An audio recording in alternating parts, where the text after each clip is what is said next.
Good evening. Good evening. Good evening. Hope everyone is good. Hope everyone's having a nice week so far. It's Wednesday again already. We've got here already. I keep saying already. It's like we're just hurtling towards the end of the year. Honestly, it's crazy. But anyway, I hope you're all good. Hope you're having a good week so far. Yeah, so we have, as you can see below, just there, we'll have LEGO Team B with us tonight. Well, we have 50% of LEGO Team B, I should say. So we have Chris with us tonight. So we'll be going through all the excellent MOCs and builds and thought processes and all the rest of it. But before we get into that, I'm just going to say good evening to people who are out there. So we have Martin's here saying good evening to everybody, and we have someone in chat called LEGO Team B. Sounds familiar. We have Snotty's here. Evening. Hope you're good. Andy's here, and Steph is also here. So good evening, you guys. Simon's here also, and saying hello, giving us a good wave. So yeah, hope you're all good, and maybe you're building something with Lego at the moment. I don't know. If you are, obviously, let us know. Also, if you've got any questions as well, put them in the chat, and I'll try and remember that they're there, so and we can maybe answer those. Keep meaning to say that every week, but my brain is just on gas time. Oh, we've also got a random London Bridge bricks in the wild as well. So good evening to you, Greg. Hope you're good. Hope you're having a good week. Building some off-brand Lego. Exciting. But anyway, let's just get our guest on, because that's what we're here to talk about, and we're here to see and chat with. So let's bring on a Death Slice, maybe not you. No, fair enough. Yeah, let's. You bought one. Anyway, let's bring Chris on. Lego Team B. So, hi, Chris. How are you? Hello, good evening. Yeah, good. Thanks for having me on. Yeah, no worries. No, thanks for coming on. I know obviously there's just a little bit of a time difference. So just a little bit. Yeah, dark in here and dark outside, but that's probably the same for you. So yeah, or soon. Yeah, that's very true. Actually, yeah. It's sort of, it's starting getting darker earlier here. Presumably it's starting to get lighter earlier your end. Indeed, as I often joke, we'll happily take your summer, bring it down. Yep. Yeah. Yep. As long as we get it back, it's fine. As you said, half of Lego Team B today. So yeah, it is just me, Chris. I was going to put my StreamYard title in as half asleep, Chris, being 5 a.m. But I'm sure the legal team from You Know Who would be all over me pretty quickly. Oh well, yeah, this is very true. Yeah. So it's great to be on and good to see everybody. Happy October, and as you say, the end of the year is upon us. Yeah, I had completely forgotten it is October, even though it's like written on loads of things. This then says the 1st of October. So yeah, a bit of a crazy one. Right. Anyway, so we're here to talk about all things MOC, as we do. So I thought if you just start by going through maybe just your experience with Lego before we go into where you've come from MOCing wise, Lego origin story, if you like. So. Origin stories really quickly. So pretty typical, and a long dark age, probably for the better part of almost 30 years. So when I returned to Lego 6-7 years ago, it was all in on the back of essentially looking for the hobby and thinking back to being younger and what I got the most joy from, and it was certainly Lego. So it was an easy thing to jump back into. So when your mother brings to you, in your 40s, here's all your childhood Lego, it's easy to pick that up and get back into playing with trains and monorails and city building, which was what I did back in the day as a kid and has continued today. So very much a city builder. And minifig scale. I'm not and this is the thing about MOCing, I think, is all of us, or most of us, have a lot of imposter syndrome, that we don't create big creatures or massive MOCs or what have you. But it's still, an awesome amount of fun just to pick your niche. And probably for me, it's city buildings, that sort of scale. So it's a lot of fun. You mentioned the city building as well. We can see behind you, you have the backdrop of your city as well. So Yeah, the joy and the pain of trying to build a city. Yeah, so it looks like it's less of a hot mess if you turn the lights off. That's my theory here. Yeah. Right. Okay. Yeah, I think that's the key, isn't it? Lighting, just to make it can improve a mock, maybe. Don't know. This is right. Yeah. So yeah, that's the brief history of it, and with Justine as well, we both enjoy the hobby, and that's great to spend time with your partner and do those things. And of course, the better, bigger, more important part is the community. So that's if we had to rank what we enjoy most about Lego, it would be probably community first. Okay. Which is just makes it a joy to catch up with everybody and see them, whether it's in chat or whether it's in person. It's a lot of fun. Okay, yeah, no, that's really cool, and it's great as well that you say how you sort of started like the city building, and then that's maybe the thing that's brought you back into it again, by the sounds of it. So yeah, very much so. Yeah, and if if there was a theme, I guess, to the stuff that I try to create, it's extending a little bit beyond that with lighting. I like to put a lot of motion, something a little bit different into the builds, and more often, to be honest, as you'll see today, they're as much mods as MOCs. There's just a lot of slight modifications to existing sets, which just make it that little bit extra. And with the city here, we also have automation, so we use some automation for trains and monorails, so that you can again make that more interesting, which we can have a look at as well. Okay, cool. So you've kind of evolved. I guess it's kind of all evolved then from like I suppose it would have been was it the 12-volt battery ones or something? Yeah, in the UK and Australia in particular, 12-volt was big, not so much in North America. So that 12-volt in North America is quite rare. They're big on 9-volt, but yeah, being a proud colony of the motherland, we happily adopted 12-volt, and that was where I started 12-volt trains. And to this day, that's what I've got here, 12-volt as well. So was it more which was sort of your prime sort of interest then? Would it have been trains, or actually just like the buildings in the city, or just certainly initially trains, and what got me back into it was here's your childhood train, and it's like, okay, this is going to start something crazy. And if Justine was here, she would, point out the fact that there's very few trains actually running. So for the thing that got me back into the hobby, it's the most problematic to keep working and keep running. So it definitely was trains. That's the gateway drug for me. Yeah. Right. Okay. So that's something else you've inherited from the motherland, if you like, as the bad trains then maybe. Don't get me started on the Australian train system. Oh, okay. Fair enough. Very good. Oh, cool.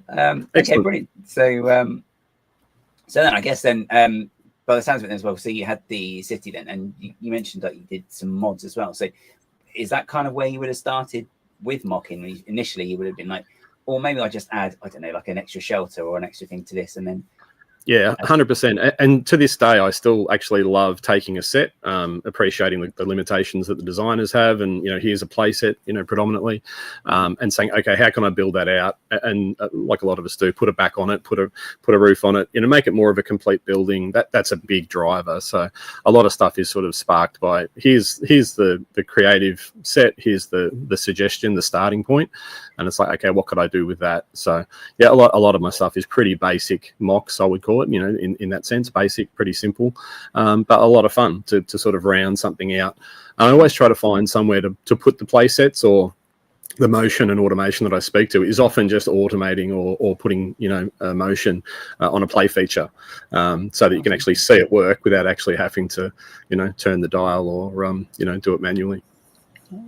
And so then when you say about then, so you've like closed up some of the buildings that you can get, would they be, so like the city behind you then, there's a lot of those ones you sort of had to do that with as well? That's kind of like exactly. So whether it's a Harry Potter Privet Drive, or most recently the Bluey set. So I actually took the 4+ sets of Bluey, and it actually built the house, the actual house in full, multi-level, based on what it actually looks like in the cartoons, which is very hard to do from a 4+ set, but that was the challenge. The brief was take a 4+ set and try and actually make a complete mock. So yeah, a lot of the stuff in the city is based on that approach. Oh, okay. That's really good. That's quite interesting as well, especially that you've taken a 4+ set as well then and done that as well. That's quite cool. Yeah, so, I know where I should be starting, guys. It's definitely 4+. Oh, okay. Yeah. Oh no, does that mean I'm a Duplo then? I think. Yeah, the first mock I was going to show was going to be Duplo, but I thought I don't want to waste everybody's time. Yeah. Oh, okay, fair enough. So I mean, so the initial, the early work you've done then as well. So that was more sort of city orientated. So obviously you have to kind of use that as a springboard then going forward. Yeah. So I guess if we we can start and take a look at. Yeah, dive on in. Yeah. Just pop this on. Do this, and I've got to remember because this one. So cool. yeah, when I returned to the hobby and said, okay, what's out there with Lego, it was seeing the modulars, and that was just candy. So this was actually the very first mock, first proper mock that I did, which was basically I purchased a second pet shop and then raided the pick a brick wall at the local Lego store and brought in as much spare extra pieces as I could. And produced what here is the arcade, I called it. So it was a modular, an approach for a modular building. And as I say, predominantly all parts from a modular pet shop with whatever else I could raid. Now, lighting, as I say, was a huge thing. So I'd already started to experiment with that and brought that through. Also love, decals and stickers. Oh, here's trouble. Morning. Hi, Morning. Quick hello. Gotta go and get ready for work. Okay. And what you'll see, hi, bye. Yeah. There you go. And what drove me to try and do an arcade, which again was just being taken by the lighting. You can just see in the background behind the little minifig there a tiny arcade screen, and they're actually, you can see it flickering there, actually working screens.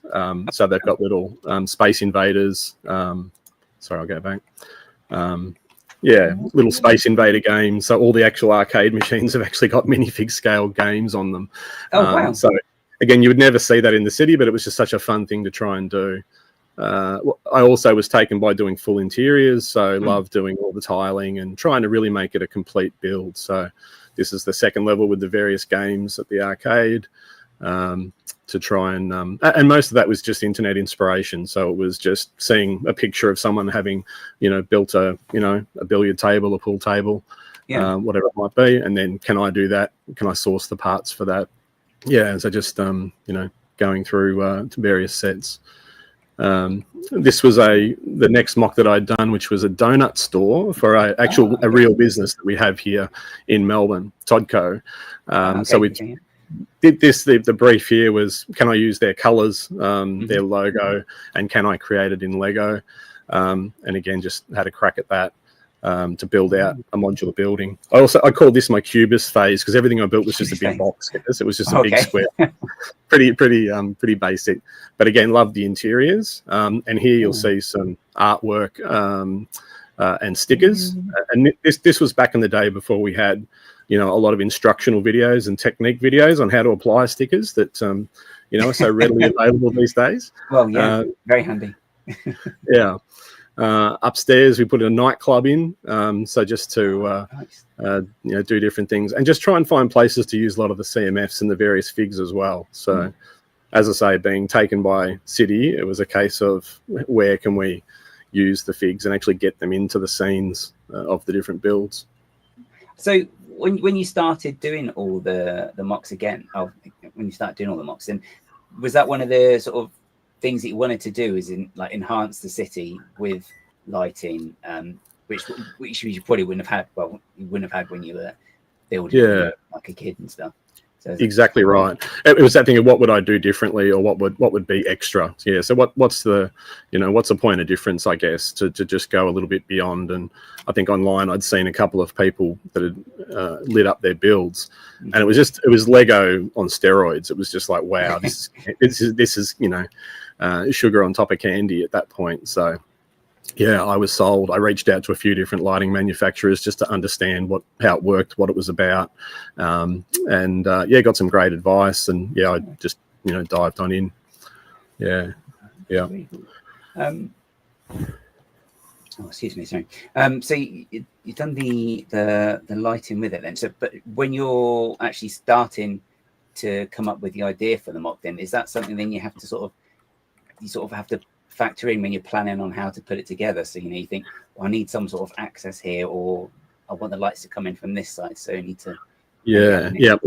Learned that the hard way by lighting a modular after you've built it, or because I think I've probably only ever used one or two actual light kits. I think I did a light kit and thought, okay, I understand how they approach that, which is usual. Back then it was after the build was done, and that did change how you approach a MOC, which was to think, where will I want the lights? Put it into the planning process so that you create channel, you create space for that. Yeah, so. Definitely, and then I've since done a number of builds where, like proper Lego builds, like say an Avengers Tower was a good example, which is a big build.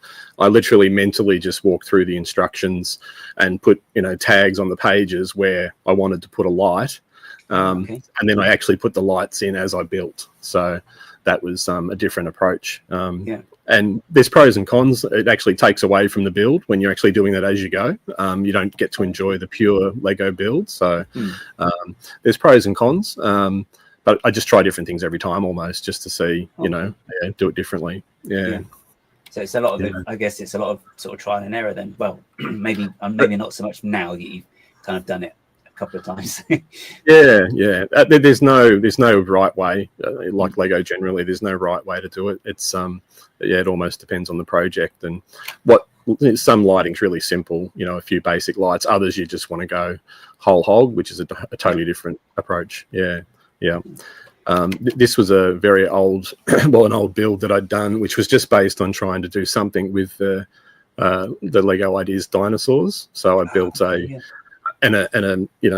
freely available dark red masonry bricks on the pick-a-brick wall. So just again created another big box as I did back in the day with these MOCs, but somewhere and I wanted to try a technique with the diagonal tiling that you see on the floor, which was something I hadn't done before at any sort of scale. So that was the motivation for this one.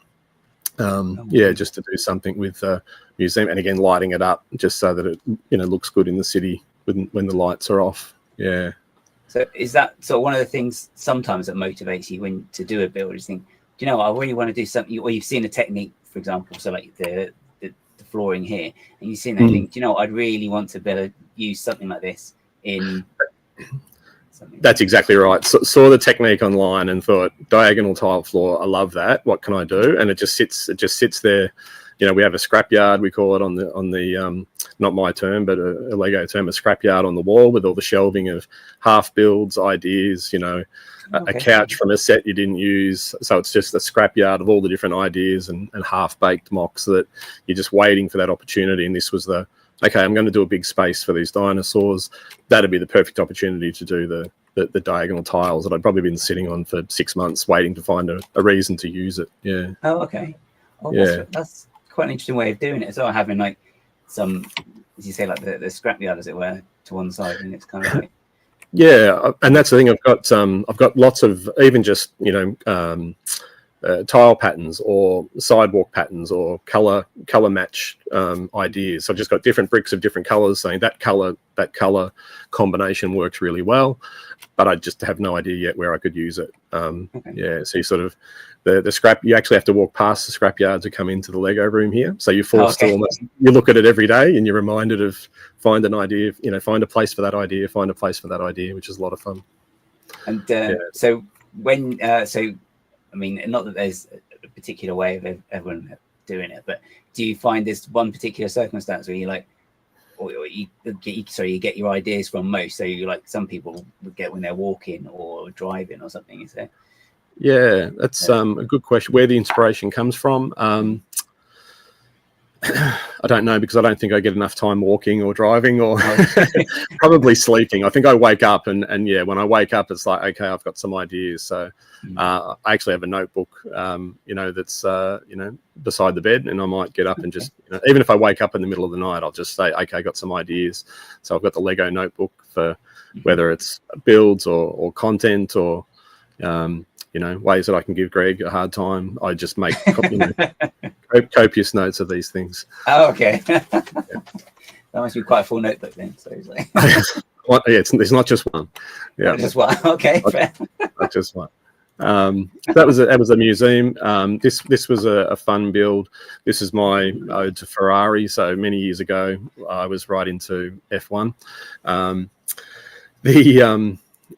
The purpose of this really was I couldn't help myself but buy all the 6-wide Ferrari cars. But of course, I didn't want every street in the city filled with just Ferraris. So try to do something with them. So I built the showroom here. And again, using the play sets, like all the little mini builds inside here are all from the various Ferrari play sets over the years. And then again, just from inspiration online, things like how to do the signage and putting that inside the building. Again, just to have, to take a lot of that great Lego that I loved to build and just, by putting it vertically into a modular, to include it in the city, with the figs and the scenes and what have you. So that was a fun one to put together. So a lot of these and the custom buildings have ended up in the city. So what just thinking now, where you mention it, how many do you reckon custom versus like the modular sort of official ones? Yeah. So over the journey, we have collected all the modulars. So we're blessed and lucky to be able to have done those. But and some of those, the early ones in particular, we actually parted out and collected pieces like a cafe corner. It took us years to build that by actually just slowly collecting the pieces, via Bricklink. So we have got all of those, and they sort of are in an area of the city, up the top. But then beyond that, everything else is largely custom. So, in one way or another. As I say, probably predominantly a mod more so than something completely mocked. But we want to try and make it different and make it unique. There is a large portion of our city as well. I've got a short clip of it with some buildings from some of the really great online builders. Bricative in particular, we love. He's got some collaborators that do some stuff. So our Havana area, we've got some stuff there that are MOCs by other builders, which we've happily incorporated because they're just amazing builds. Okay. Oh, that's quite cool. Yeah. So, taking the sort of ideas and things from other people, that's quite. Yeah, and that. Community, so. Yeah, I've got a clip coming up on that where we sort of show how we incorporated, we used their inspiration to build out our city. So I call this sort of the big three. So every Lego city needs a fire station, police station, hospital. And I think I bought every play set for those themes, over years. And sort of got to a point where I said, if I don't actually create a mock of a fire station, police station, I'm just going to continue to buy all of those sets. So just stopped me buying fire stations. I built one. And the inspiration here was when they released the neon yellow pieces, when that came out and the fire theme came through. I thought, yep, that's the trigger for me to do that. So again, full interiors and tiling, and that's what that looks like in the city, with all the lights and figs and what have you. Yeah. So none of the build. I mean, they're all. I mean, I know these ones I said like the cubist phase, if you like, but they're all kind of. That's kind of like just the bare bones. It's almost like the Hiroshima cube. It's almost like you've got like the cube as a rough template, and then it's just all different shapes anyway. It's like really and this is probably where I start to get a little more creative. And again, where possible, reference and sort of appreciate the original design and stuff too with some of the sets. Probably the police station that comes through. So this was an inverted corner that I did here, and actually across sort of quite a number of split levels. So I incorporated a lot of different inspiration from various police sets to do this. So that was a bit of a different project. Down below, which we'll see here, we've put some of the mounted police and the various motorbikes and what have you. So the bottom level, actually, which is sunken into the mills plate, is all of the cells underneath the prison there, and the sort of prison cells under the police station. Your various rooms and interiors, our mug shop there, and our lineup with see-through windows, which I'm sure will end well for our victim of crime. got more bandages coming his way. That's right. That's right. So again, and then you can see what that looks like in the city. Yeah, all lit up. So, so when you've been designing these, is there anything though, sort of, how do you say, so almost like you have something you think, well, they always do this, and I want to avoid that, because like with this one, for example, you've got the mounted police, which I don't think I've actually seen in a build before, because it's always just like a garage for like police car, but this exactly like, right. Yeah, and that, funny you say that. That was a particular inspiration here, was the fact that you never see it. You know, yeah. So actually said we want an area out the back where you've got the mounted police. You know, it's actually a big thing here. There's a bit of local inspiration in some of the things. So, you know, in our city, you drive on the left. You know, with our cars, we have the mounted police. We've got various buildings and structures, which I've got a couple of examples of, which are sort of Australian or Melbourne influenced, which is local to us. Yeah, I was going to ask actually about what sort of architecture influences you, but I guess it's going to be the stuff that you see most of, really, as well, I suppose. So. Yeah, we're a pretty young country, so there's not much history here. You know, that's another aspect of being the fresh colony. Yeah, yeah. So that's our police station. So again, the design of the hospital will be sort of recognisable. It's very closely, the top piece at least, not the bottom, is aligned with the set that came out a few years back. So I think probably 3 sets got poured into this. So this was a case of, make a full size hospital. And despite the rumours every year, we're still not getting a modular hospital. So I thought I've got to take matters into my own hands. So, and again here, just wanted to build out each of the major areas of what the hospital would be. So we've got the nursery there with all the figs, and things in place. Our MRI machine.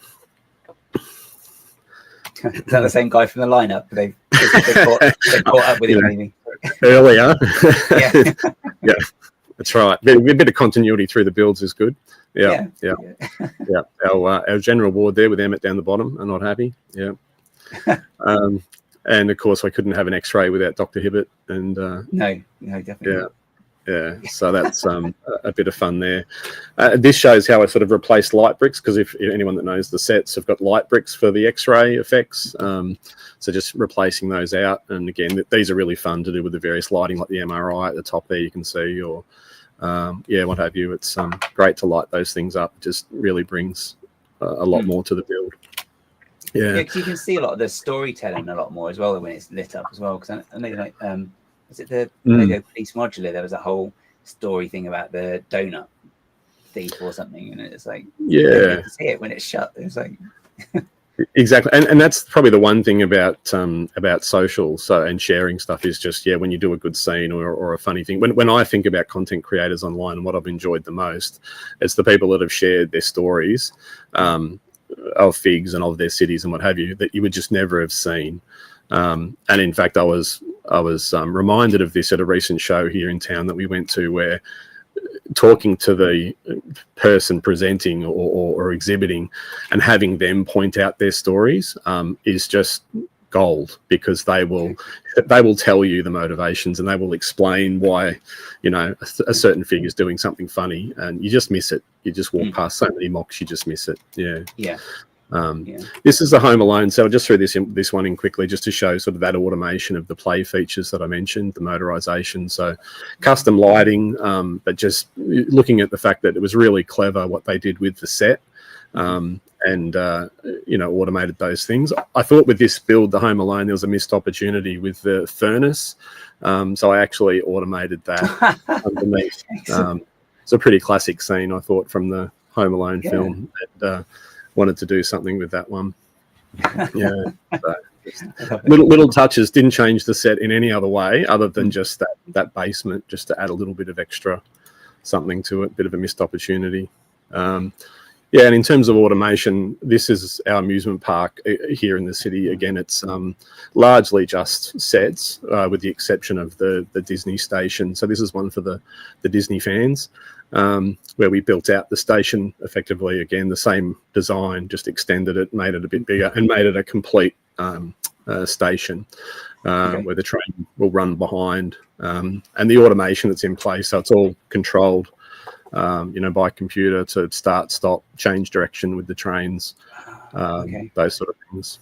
I was going to ask when you mentioned that the automation, how it was all controlled, but so it's got like they're all hooked up to like a computer.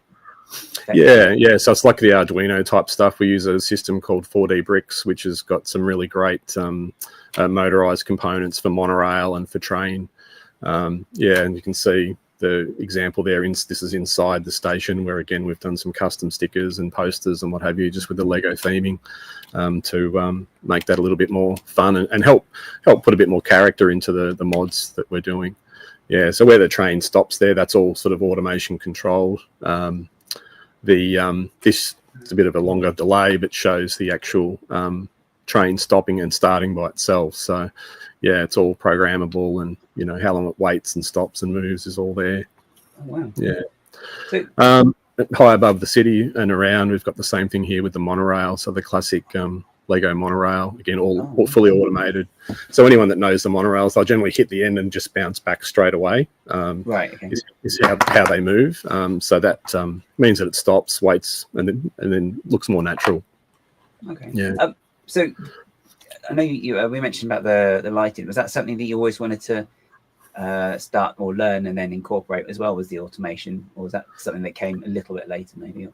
Yeah, no, the lighting certainly was first, again, when I looked at a couple of things online. And I think the thing that caught my eye and the very first thing I bought was automated traffic lights. So just a 4-way intersection, and just the traffic lights of going from red to green. And I think I must, ashamed to admit, I probably stared at it for an hour, just watching the lights change, and going, lighting for Lego, that's that's a lock. So yeah, dived in on the lighting, and then that just the rabbit hole of, well, what else can you do? And then the automation pops up, custom trains, custom monorail.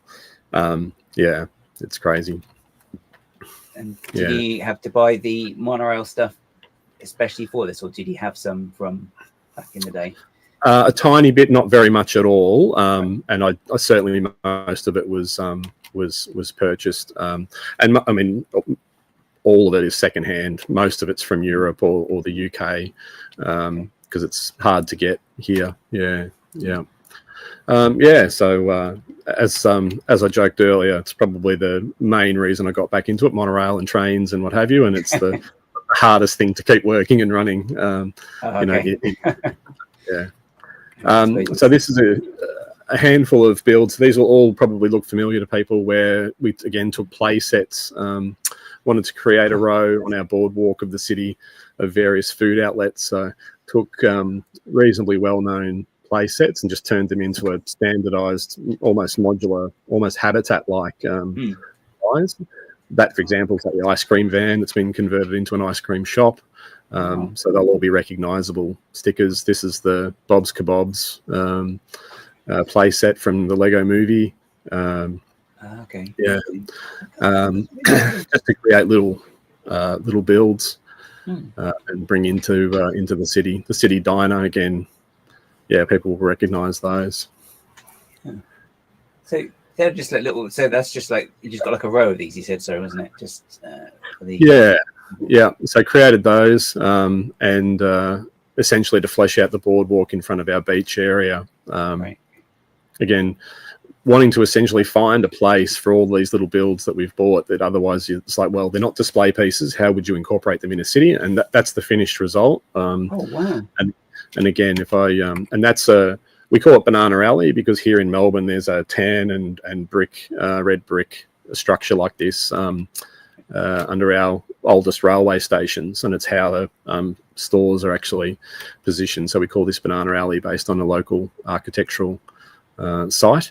And it was a great way to display all of those. The lighting's actually in the bigger structure, so you just slot the individual stores in and they automatically become lit up as a result. So that was a different lighting approach to go, it's not actually in the build, but it's in the containing structure. Something to do that's a bit different. Is that the train? Is that a train bridge behind then? See the railway's up there, or? So you'll see here, we put the monorail in front and tiled off and finished off. So that's what the front of that looks like with those stores. So it starts to sort of come to life. And then the finished product, which you'll now see what sits above those stores, was the bricative builds. So you'll see automation there on the boom gates.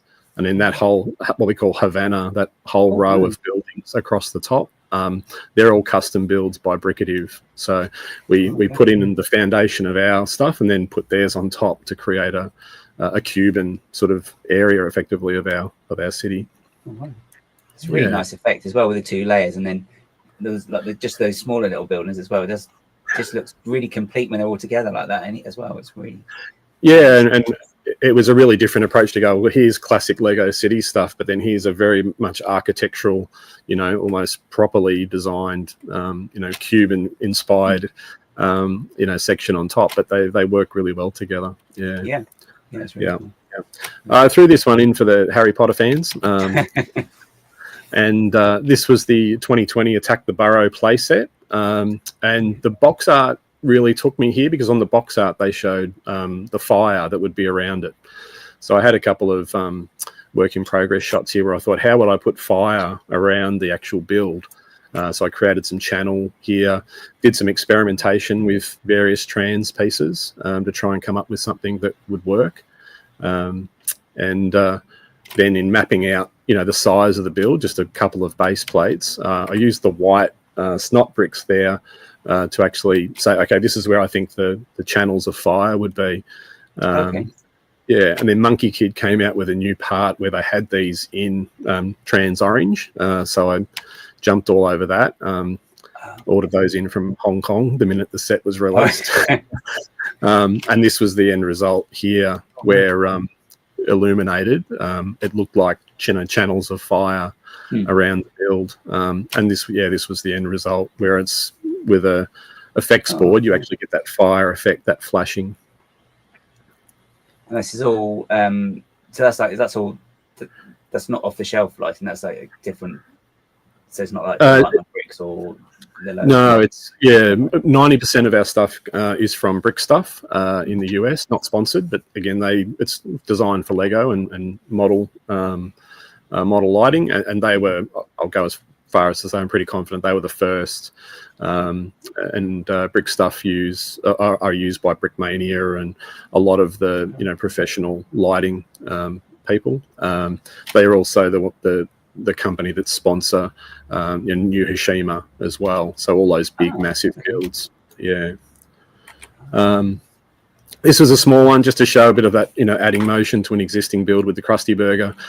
So just the sign in the background, so no other major changes there. It was just do something interesting with a set that we love the Simpsons stuff. So, and Krusty looked a bit more creepy with the lighting.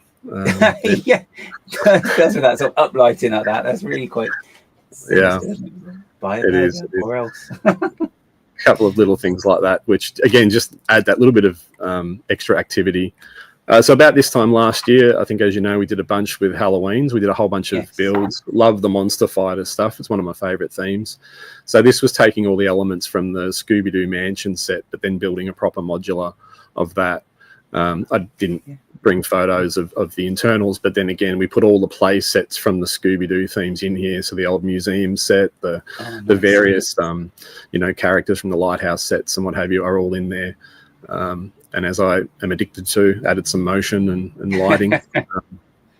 Had to do that. So, that's what we do there with the Scooby-Doo stuff. So that's the 4D brick stuff that you use. So for the trains and the monorail, 4D bricks was the automation. Predominantly for the motion here, I'm just using Lego. It's all Lego motors. Okay.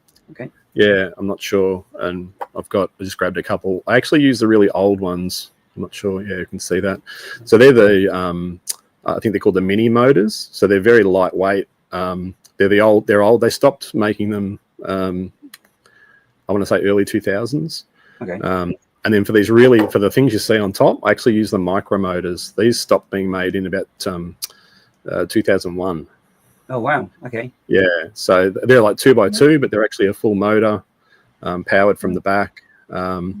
little contacts there. So you can imagine you can do some pretty cool things where you'll see something moving and think how a motor wouldn't fit there. So how is that done? But it's all Lego. There's no non-Lego motors in there.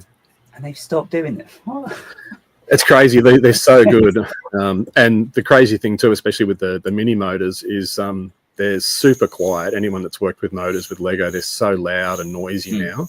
These are super quiet. It's crazy that they don't still make them. Yeah. But I suppose it's probably going to be in a third party maybe that they're using. Yeah, I mean, there's some really good options. I've seen some. The names escape me, but some of the circuit cubes and those ones are doing some cool stuff. Yeah, I haven't used those yet, but I like the look of those as well.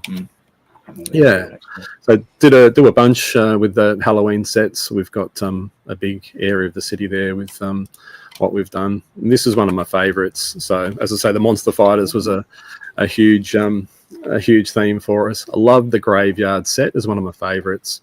So I had to do something here. We've got a big graveyard in the city. And this is what we did with that guy. Oh.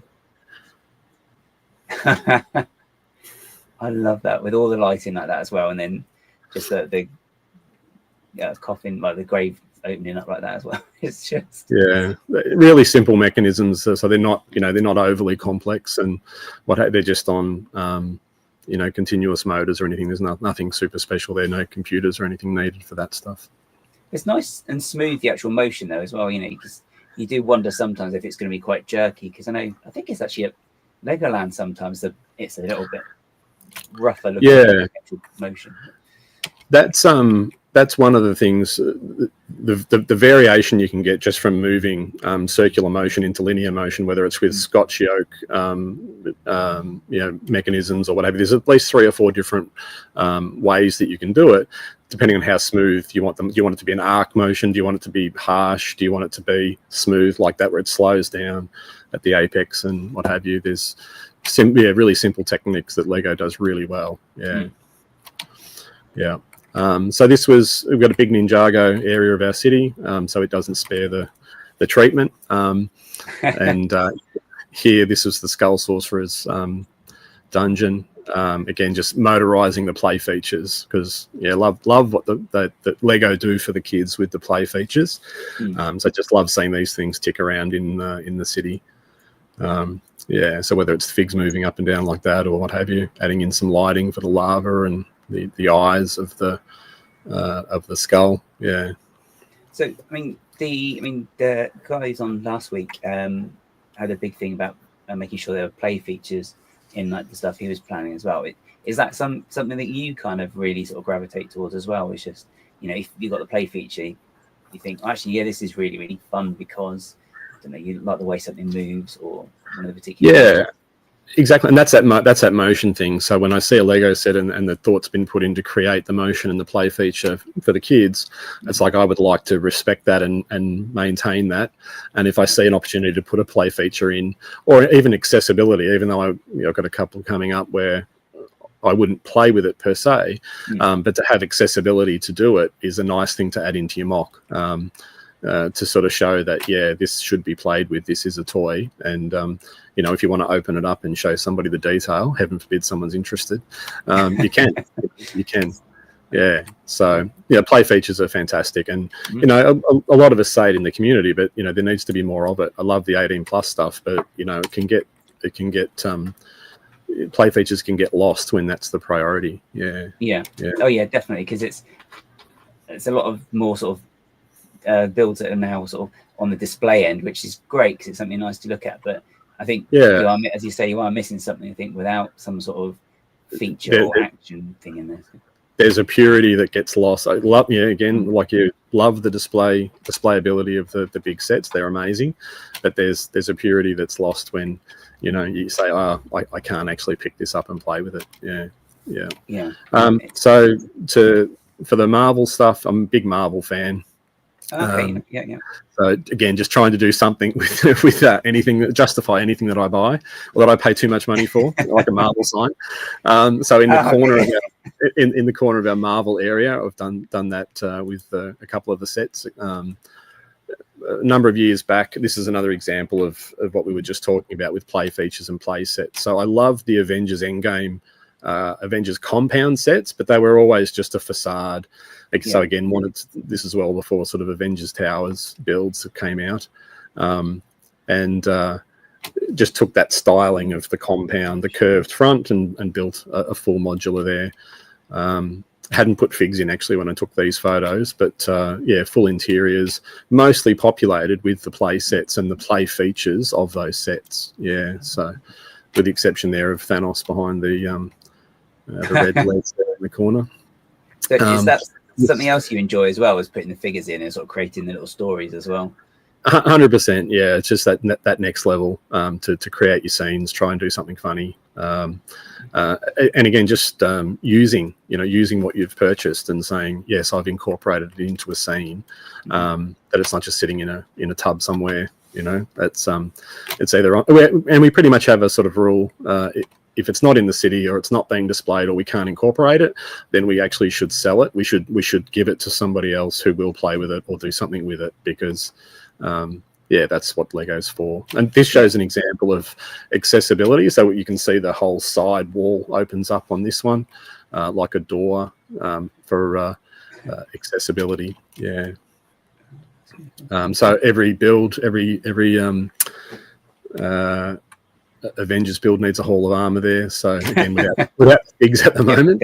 So, yeah, I think I've purchased 40 Avengers Hall of Armor sets over the journey. So I had to do something with those, and the whole top level is again Spider-Man play sets that people might recognise. There's been some really good ones actually under the Spider-Man banner. I think you had Steph's mentioned it as well, the corner shop as well that's just come out. That's just that's right. Yeah. So that corner shop, we built that out and made a full sort of store out of that one. Actually put some custom graffiti on the wall there with some stuff from Citizen Brick, which was fun. And again, above it, it's a monorail tunnel. So just something to. Okay. And that came from the corner of our layout where there's monorail track is like train track. It's a dead area because it takes up so much space. So I was like, yep, let's go above it. Let's build up. Yeah. And that's a bit of a theme, is just to sort of try and build vertically where you can. Yeah. Daily Bugle, everyone knows, but I just put a bit more on the top of this guy. This was all custom lit. And this was an example of lighting as I built, which was not fun. Put a little plant room on top just to, again, get a bit of motion into the build with the signage at the top. Oops, sorry. Yeah, so just a bit of motion there. Yeah. Is that the whole top? I can't speak. Sorry. The whole top bit's custom, is it? Because is it the sort of the height of that sort of? Yeah, just this guy here.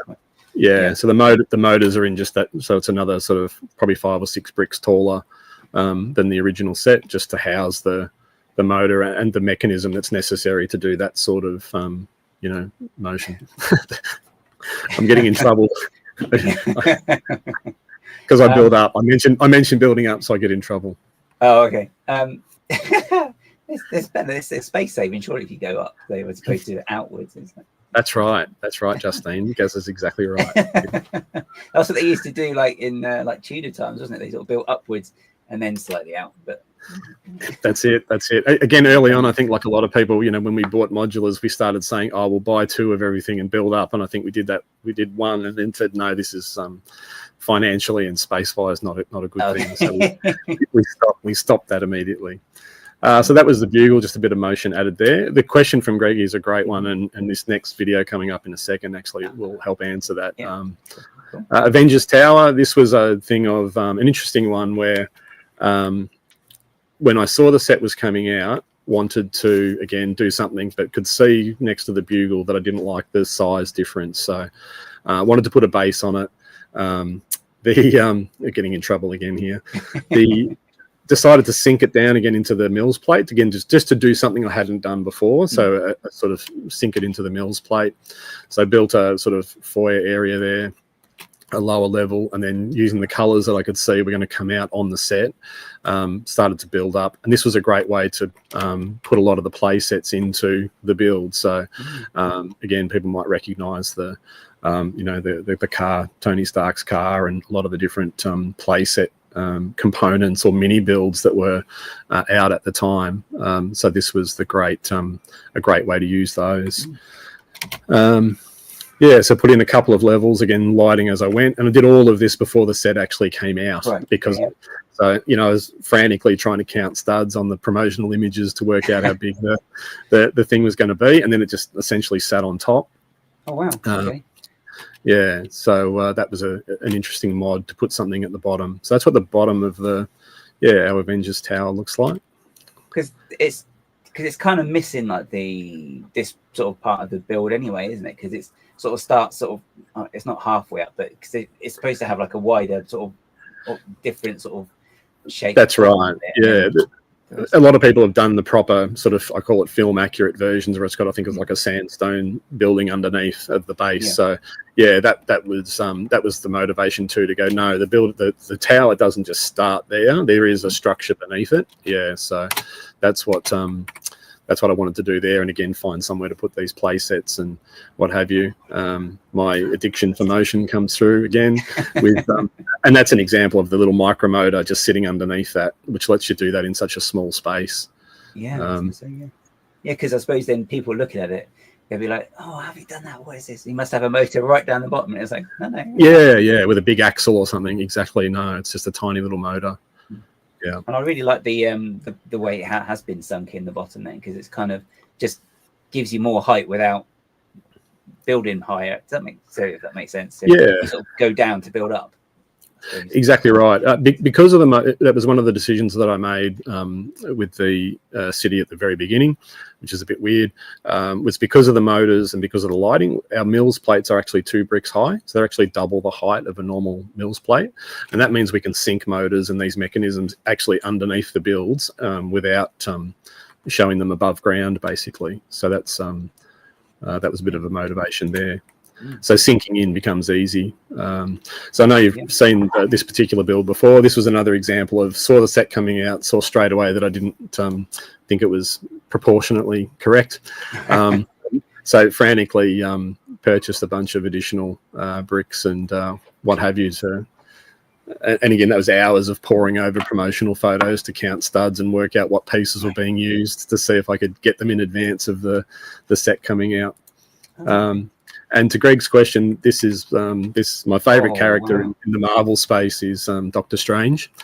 And with this one, this was a fun build. I love the sort of mirrorverse concept with Strange, and that's probably the reason and the answer to that query is I mirrored the Sanctum, which is not common, and you don't see it often, and I didn't realize why when that set came out, because a lot of the pieces, the curves and slopes, only come in one direction.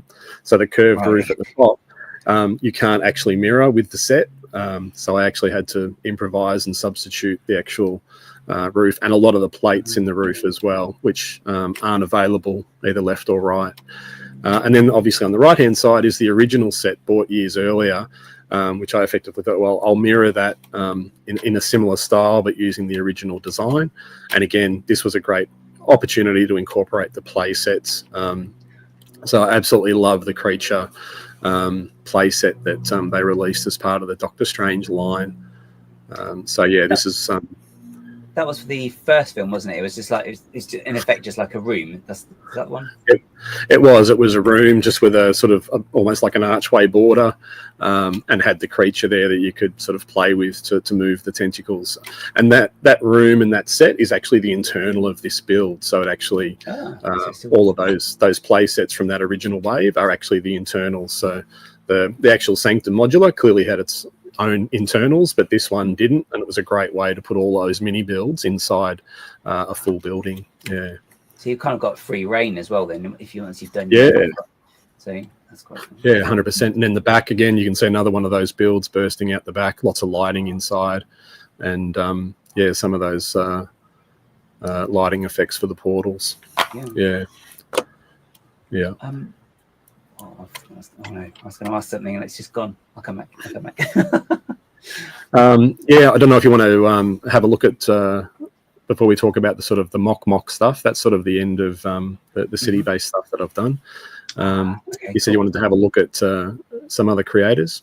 Yes. Yeah. So I know we've got what it is. If I just take this off a minute, because I'll need to swap some screens around. So if I take that one off, so I guess so. So I know you've displayed at shows now as well. Oh, is that going to do the whole thing? It's going to do the whole thing. I'm going to press it. So yeah, so you've done the you had all your builds there. So what made you jump from city building to displaying at a show?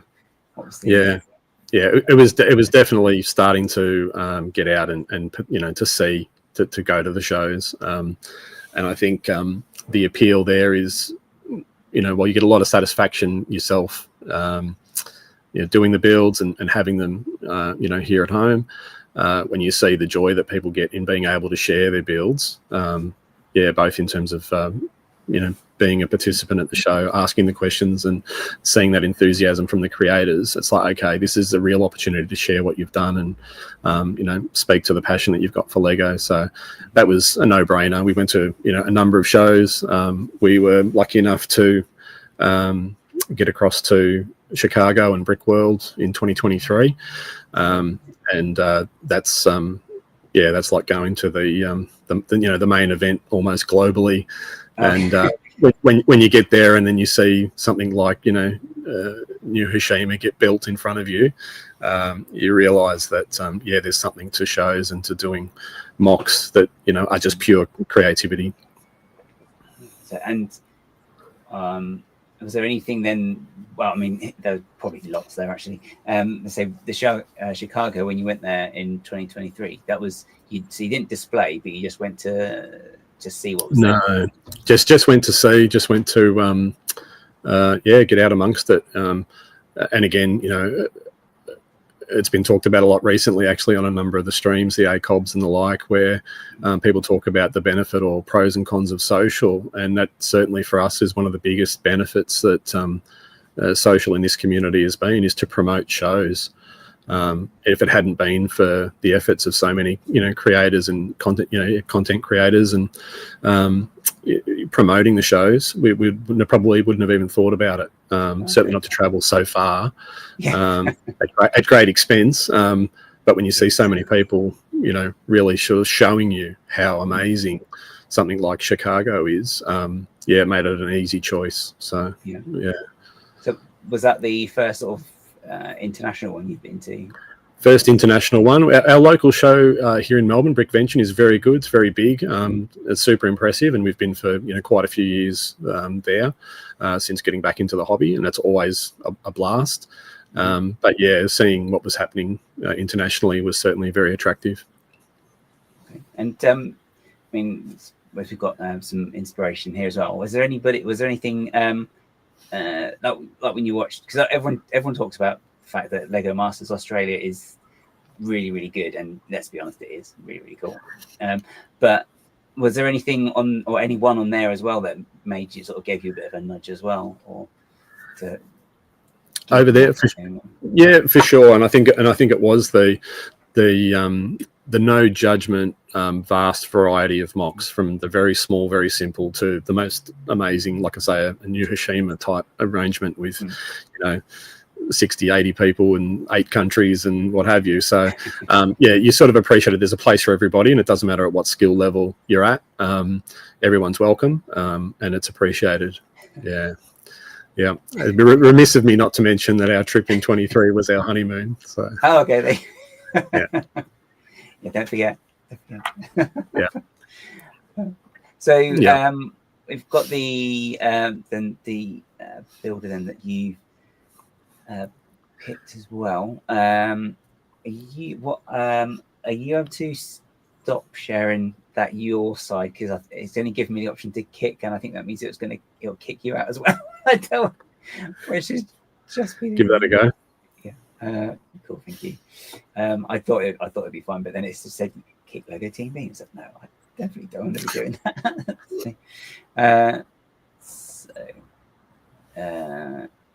Oh yeah, I have got it. It's the right one. So I've got the Instagram page as well, just so we've got it for reference as well. But you've picked Greenwood Girl. I've got the pictures as well. So yeah. So in talking about other creators, I did pick Eve Sellers here, Greeble Girl. She is an Australian builder. I've met Eve and we've spoken to her a few times. We don't know her terribly well, but she's lovely and has only been in the hobby, I understand it, for a short number of years, but has created some of the most amazing things that I've ever seen in person. Very worthy of mentioning.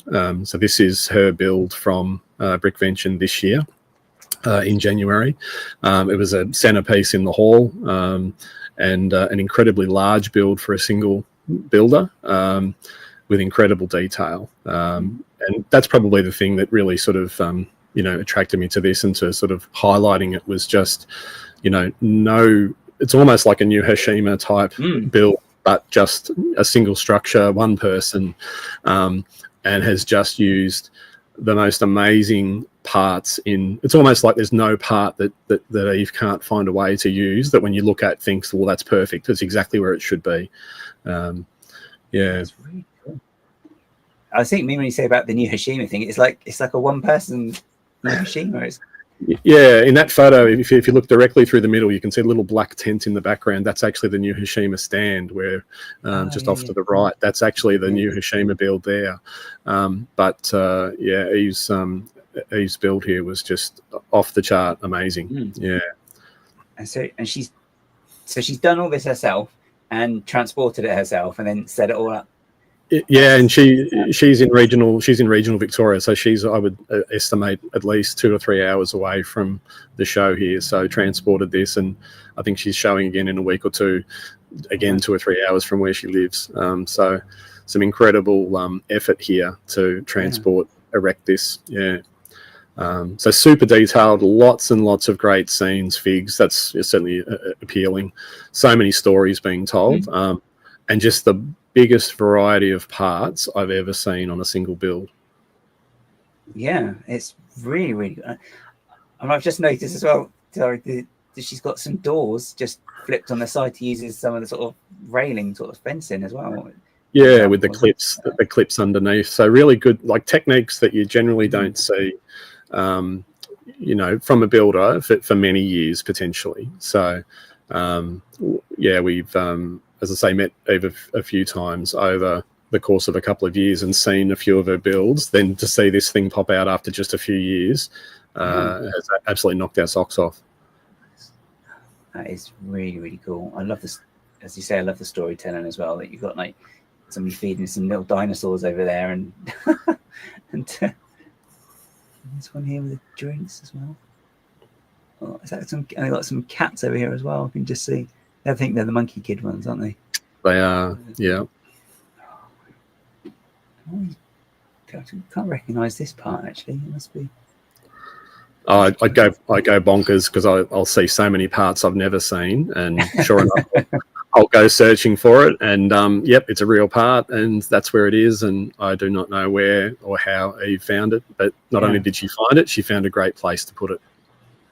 It's when you have parts like that as well. Sometimes they've got like really interesting designs, or like reverse, or like just the textures on them, and sometimes you just see something like that, I guess, and your brain will just go, oh, I know, I've got the perfect use for that, and then a build will suddenly spring up based on just one part, and that's it. I can't imagine what Eve's scrapyard looks like, because she's got so much stuff going on. I think she's used all the parts in this. She hasn't got one. Oh, she has no scrapyard. Yep, she's used every part she's got, and that's incredible. You can see lighting in there as well. So she's got lighting as well at the top there, and down below in the arches above the water, you can see the blue light seeping through. Great effect. Yeah. Did for the ones in like this one for Brickvention, do they do the lights out thing that they do in Chicago as well? Yeah, World of Lights, they don't. They don't. And lighting's progressively getting more and more popular in the builds in Australia. So each year you see more and more people adding lighting. So yeah, it'd be good to see. I don't know if that's on the cards for Brickvention, but that'd be great. Because they didn't do it, but they sort of did it a little bit. Bricktastic, I can remember the name. This year when we were having in the Saturday evening, they had the meal. They turned the lights down, so you could see. I think New Hiroshima was lit up at the time. Yes, but then I think they couldn't have them off completely because for health and safety. I think it was. Yeah, and having done World of Lights now for a few years in Chicago, those health and safety regulations are there for a good reason. So. Oh, okay. Yeah. All right. Does it get a bit get chaotic, I guess, in the dark? Can get a bit can get a bit chaotic with lots of people. Yeah, a few falls and what have you. So all good fun. All good fun. That would be me. Don't worry about it. If there's a way of falling over, I'll find it. Don't worry, it's fine. See, there's more. How tall was it then? I mean, I can't tell how tall. Exactly. Yeah, and Eve's quite tall, and so I'm 6'1", 6'2", and I would have to look up at 45 degrees to see the top of the thing. So it was big. Right. Yeah, it was big. Oh, wow. That is. I guess then it's quite hard. I mean, it's hard then to take a picture of one when it is that tall because you can't really sort of see at the top enough to get like the actual picture at least. Yeah. You know that you're getting up there when Eve's finishing it off and she's up on the step ladder. So. Oh, okay. Yeah. Wow. Oh my gosh, that's quite precarious as well, isn't it? Oh, they be chased by the seagull. Excellent. Yeah, great little scenes. And the Greeble Girl title comes through with just so much stuff happening. Every wall, every part of the structure has just got something going on. Super impressive. I love that. I mean, I think this is probably one of those ones as well, and you could spend at least a good hour just looking at it and seeing something different or something new. It's embarrassing. I mean, I look back at the photos that we took, and I think I didn't see that at the time, or the first 10 times I looked at the photo. It's crazy. Yeah. It's so easy done though. When there's stuff like this, your eyes don't know where to look first sometimes, and it's just easy to miss detail. That's it. And this shows that further away from the structure in the background, like she's still put so much effort into the water and the surrounds. The foliage is just next level. And there's still loads of storytelling going on. You've got the caveman with the dinosaurs down there, and then chasing the fisherman as well. And it's like it's never ending. It's something as well for like the kids to look. I mean, they'll probably just be like, "Oh, look! Oh, I've got that figure." Yeah. Was there a particular part that was your favourite piece on there, or part of the builders? Yeah, I'm always taken by the building side of things. So yeah, anything that sort of structurally looks really interesting is what catches my eye. Yeah. So not fussed about the size necessarily, but even here, just seeing part usage on the pipe work and the various things that just draws you in to think that there's even more happening underneath the build or under the water or in the sewers here. It's it just sparks the imagination seeing all the part usage like this. Yeah definitely. And because you wonder as well, what else is going under there, so you kind of have to sort of finish the stories that were in your own head. And that's it. I think if the build makes you think like that, then it's done a great job.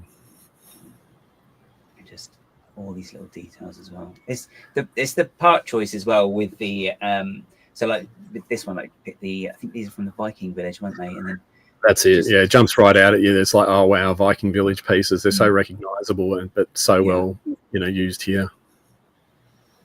And I'm just going to go back to the first picture. Sorry, just speed through it. Oh, sorry. So this one. It's just when you sort of just see the fact that because it's not square either. It's kind of you've got the bones, and then it just sort of it's almost like it's just trying to explode out of itself, out of the trappings and stuff. And that's getting wider at the top as well, as we mentioned earlier on. There's so much to see in this one.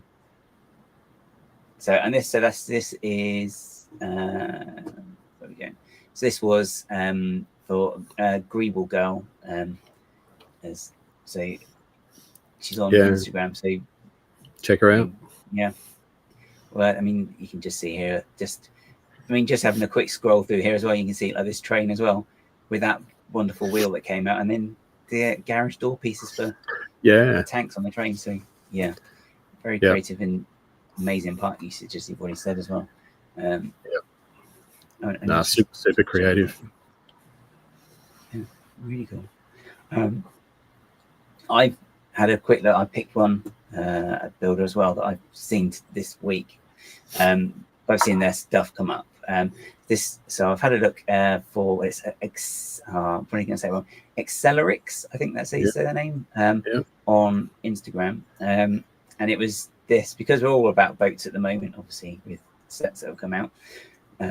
There's this really, really wonderful brick, boat called Sun Chaser, which was at Brick Slopes back in August. So it's not just a ship, it's actually a space ship. So you can see we've got like the jet engines at the back, and then like the wing pieces here. But the thing that took me most, I mean, we've seen it already on the previous slide, were the sails, where they've just been made from these pieces. And I just think that is really, really, really great idea to do like a space boat. I'm going to call it a space boat. It's like that solar wind type sails, aren't they? And it's great as well, the fact that it's, you know, with such a small little part like that, you've been able to get the shape in as well, as if it is catching like some sort of solar wind probably or something. I mean, and it's just, I really like the colours on it, which is a nice sort of typical sort of the imperial sort of colour, the soldiers they were out in the original pirate sets as well, which obviously I like pirates, as everyone knows. I just really love the fact that it harkens back to that, but then you can kind of get away with slightly more whimsical stuff because it's in space, and you know, you can have like the officer with the green head and a strange hat. So yeah, really, really great. And again, incorporating lighting as well, which I think, as you say, I think you mentioned as well, the fact that more and more people are adding lights to their builds now. It just brings a bit more life to it than so you can have something that is just a build, but then you have the light in it. Just adds that something to it that just gives a bit of life, because you really enjoy it. And again, just all the details here, and you can see they've used the snowflake piece as well. Oh yeah, that's good. I think the gold piece, is that from the Wonder Woman set? I'm not sure actually. Yeah, that's really good. Great technique, really good. Yeah, it's just nice and different as well, which I think is really cool. Because you don't see it often. Well, I don't think I've seen it before. Again, similar to what you're saying as well, like when you do the builds as well, you try and do something like for the city maybe that hasn't been done before. So it's really, really nice when people find that sort of something then, and you can build it, and then people are like, oh, I've not seen that, and then you can just start a conversation, or maybe just spark a idea in someone else as well. So yes, this is I'll just show you a quick video and then we can move on. So it's actually quite quick, and I remember actually. So yeah, this is just a video of the actual ship that they put together, just so you can see all the different parts of it, just in various angles. But you can see again. Oh, the cannon there, that's great. Yeah. It's really fun, the little explosion as well. I quite like that. Yeah. That looks great. The lighting on that's really very good. It's not overdone as well, because I think that's the danger, I guess, when you're doing any building, you want to add lights, is you can overdo it. I mean, some of the kits you can buy is kind of a bit overdone sometimes, I think, with the lighting. It's like, it's funny you say that. It's almost the very first thing I try not to look at light kits if I'm going to light a set, like an actual an official set, because I don't want to be influenced by how the kit designers have done it. But when I go back and look at our lighting and then see what the set was, they're typically too bright, or there's too many white lights or what have you. And then in the city, they all look the same. So we'll go out of our way to use coloured light or warmer lights, and just to mix it up, try to make every build a little bit different. That's good as well, because it just creates a bit of variety as well. And even if it's a different set, I guess they're going to have a similar light effect. They've used that again. Yeah, exactly. That's cool. Oh. I need to press this button a second. I think we've just had a bit of a technical issue. That'll be fine. There you go. There you go. Kicked and back again. Yeah, there you go. All right, very good. Yep, that's cool. All right. Yeah, no, that looks really good. That's a great creator. Yeah. And you mentioned that inspiration and what sort of sparks doing a MOC, and this was the 2024 MOC that we did, which was our Dragons Rising Power Elements Shrine. That's a mouthful. So we love our Ninjago. I know a few people have probably seen it before. But this was the one where we did a bit of sort of progress shots and what have you. The inspiration for this was the actual balls themselves, which were on the really cheap spinner set that came out for the kids. So I really loved the idea of that, and really wanted to come up with something around that. And stacking them seemed like an idea that would be cool. And then as soon as I thought of that, it was like, okay, some sort of shrine would be the idea. So this is the first photo I took in trying to do motion and what the track would look like. This was just the pieces of the build. Okay, what's the size? That was the first one. Then what's the mechanism? Then it was lay out the track to see what the pattern might be. And then this was a photo I took for somebody that asked, actually at Bricktastic, was showing the Pac-Man track piece that had the stick on it, where I could attach some magnets. Was sort of the internals, and then it just layered up. Once we had the base structure, we just layered it up. So again, that's the magnet attached to the track, using the Pac-Man piece. Custom magnet? Well, not custom. They're not Lego magnets, are they? Not a Lego magnet. No, Lego magnets aren't nearly strong enough, so I had to source those. That was probably the only non-Lego piece in the build was the magnets. Yeah. And then just built our way up, created the structure. The little water path there was sort of mapping out where the magnets were going to go, and then building the shrine. The mechanism there spins in two directions, so the turntables spin in two directions. This was a clip that I did for a video that just showed the flexible LED lights and how we ran them through, and then joined the balls to create the shrine. And that was the finished product, with all the lighting and everything added.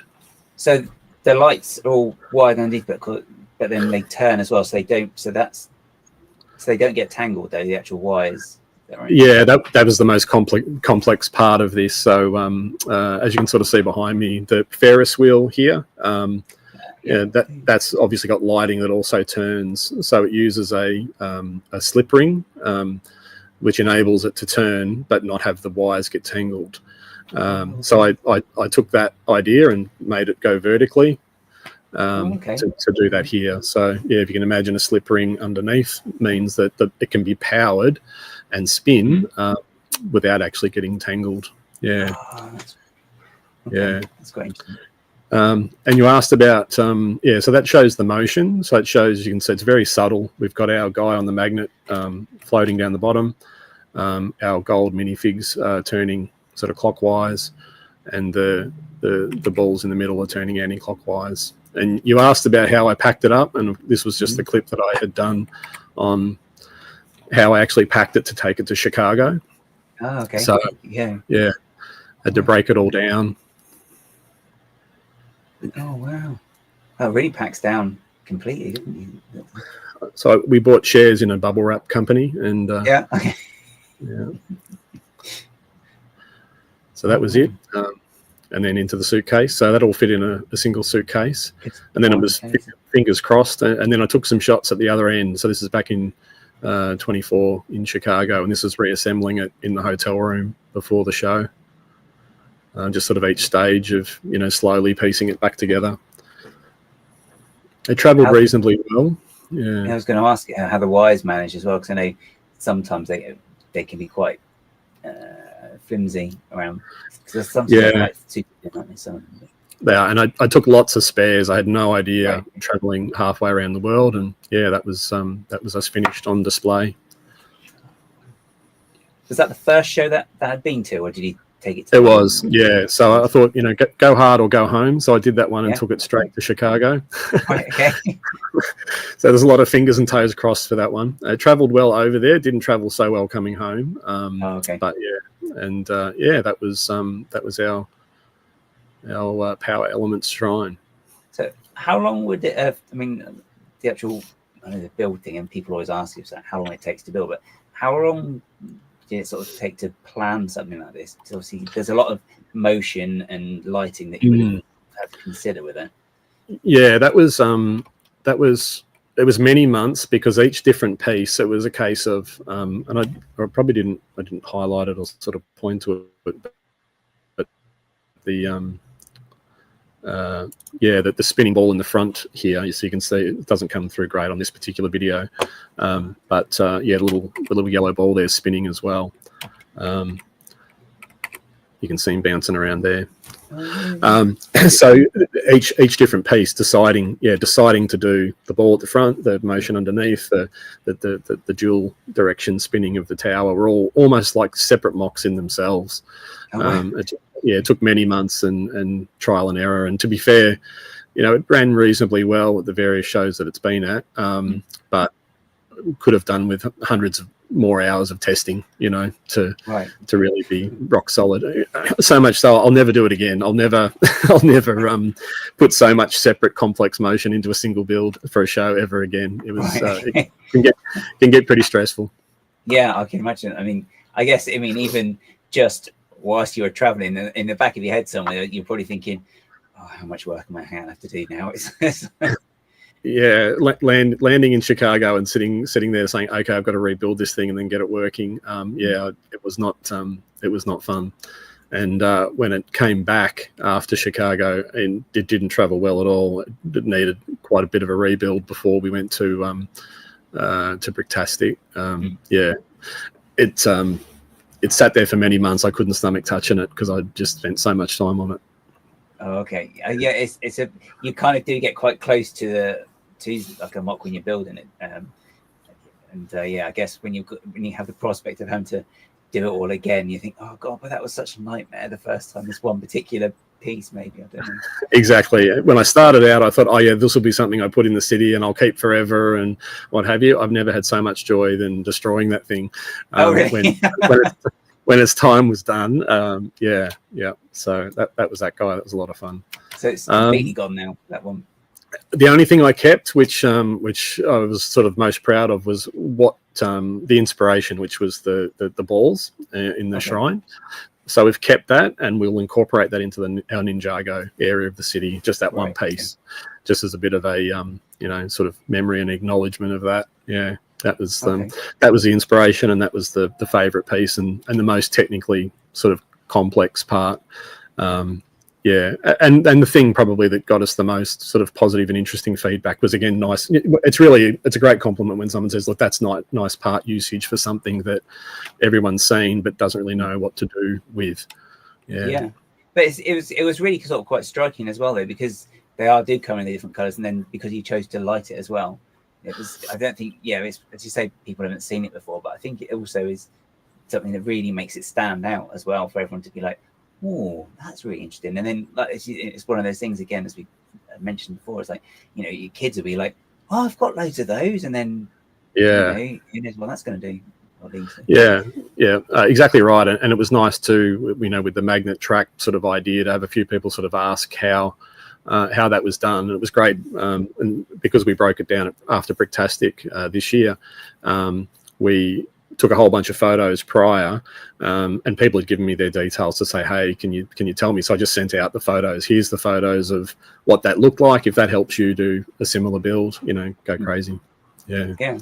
And it's really great effect with the track as well. I mean, I think I've seen a guy, was it Brick Sanchez, has done something along those lines. He's got like a Hogwarts thing. He's got like a carriage going around, which is quite cool. I think the Go bricks that do the either 3D printed or the molded version of it, which is a lot smoother and a lot better, is to great effect.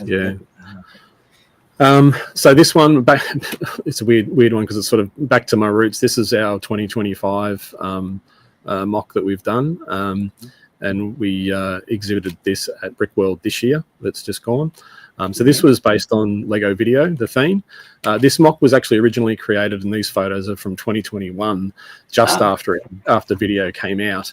And the Lego house were wanting to exhibit minifig scenes.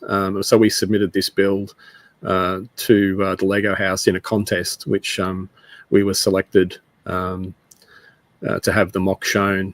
So this was way back when video first came out, and this was an example where I really sort of had an appreciation here for the element designers at Lego, where the boxes on the clear pieces you can see on the right for the beat boxes are sort of Lego compatible. They were almost like just the packaging for the figs, but they're fully Lego compatible with their shaping and arcs and sizes.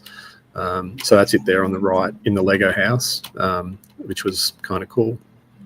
And it was over there in Billund for a couple of years there and at Legoland before it came back. And when it came back, we thought, well, let's do something with this, and this is what we did this year. So because you can't see inside, it's a record store, and that's sort of the theme, the video sort of record store idea with the beat bits and what have you that were part of the theme. So we split it into two, so we can see the inside and the front. And then again, added lighting and all the things that we couldn't do when you send something to the Lego house. So we've added a whole bunch of lighting there to sort of animate the scenes, and our cupcake dance floors there have all got the video figs dancing away. So it's pretty crazy, sort of super colourful build, but again, one that the young kids in particular just love seeing on display because there's just so much going on. And the figures are really quite interesting as well with the video ones. I mean, because I think they had loads of different unique sort of heads as well. Because some of them, I think you had like the alien one with like the spiky hair, then you had the guy with like the VR type headset as well. Exactly right. And all sorts of animals, and that's an example too of those micromotors again just sitting inside the cupcake. So to be able to do that level of motion in such a small space, where as you can see, it's almost like these cupcakes are just floating in midair. With the figs, you're like, wow, how's that all happening? I guess if you didn't know when you look at it, because I mean they're not huge pieces anyway, the cupcakes.